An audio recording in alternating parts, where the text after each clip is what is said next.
ये जो पंचदेव मंदिर ट्रस्ट है और इस पंचदेव मंदिर ट्रस्ट के द्वारा ही ये पंचदेव मंदिर का ये प्रकल्प लिया गया है, जिसके अंदर शिव दरबार रहेगा, राम दरबार रहेगा, कृष्ण राधा कृष्ण रहेंगे और खाटू श्याम जी, सालासर बालाजी और रानी सती जी, ये देवता देवता मुख्य रूप से विराजमान रहेंगे। धर्म को सामाजिकता के साथ जोड़कर और किस तरह से समाज सेवा के क्षेत्र में कार्य किया जाए, ये इसका एक मुख्य संकल्प है।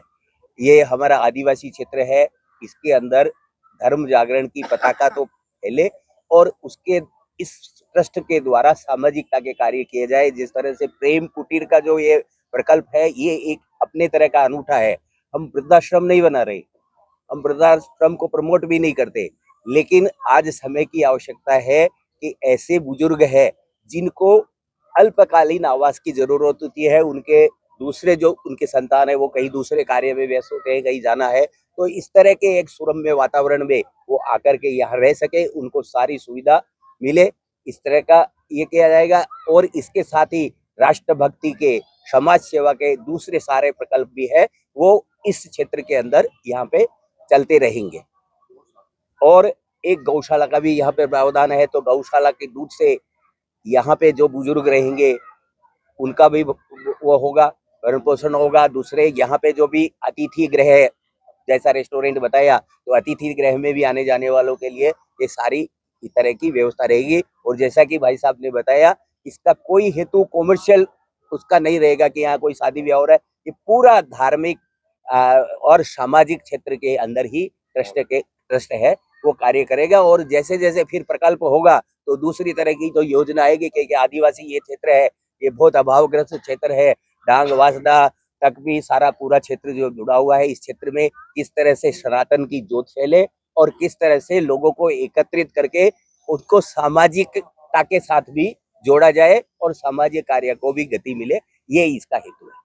मैं आप लोगों के माध्यम से और सभी वापी, दमन, वलसाड़ जिला और दोनों संघ प्रदेश और जो भी आसपास के क्षेत्र है, उनसे निवेदन करता हूं कि वे इस पुण्य भूमि पे आए और जगत गुरु रामभद्राचार्य जैसे संत का आगमन यहाँ हो रहा है, जिनके दर्शन का लाभ मिलना मुश्किल है, उनके दर्शन की, उनकी कथा का लाभ ले। और सबके लिए यहाँ पे जितने भी श्रद्धालु आएंगे, ट्रस्ट की ओर से, हमारे कार्यकर्ताओं की ओर से, सबके लिए प्रसाद की भी व्यवस्था नियमित रूप से रहेगी। आयोजन हो रहा है, भूमि पूजन का आयोजन है। उसके उपलक्ष्य में पंचदेव का मंदिर जो बन रहा है, उसके भूमि पूजन है, जो जगत गुरु रामभद्राचार्य जी के हाथों 12 दिसंबर को होना है।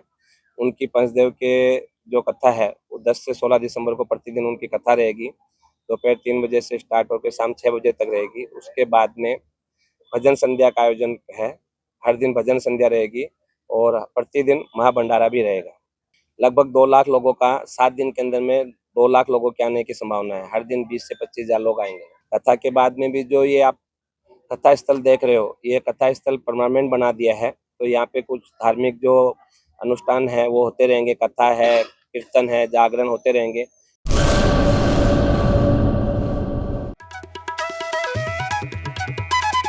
ओम साई दाड़म नर्सरी सरकार मान्य नर्सरी બાગાયત ખેતી કરતા ખેડૂતો માટે ખુશખબર।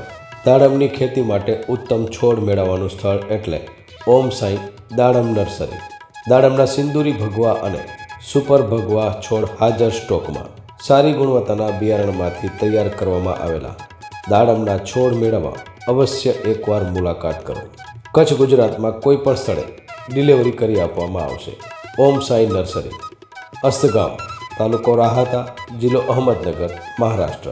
संपर्क जिग्नेश सेंगाणी 8469693569 તેમજ 999525263668।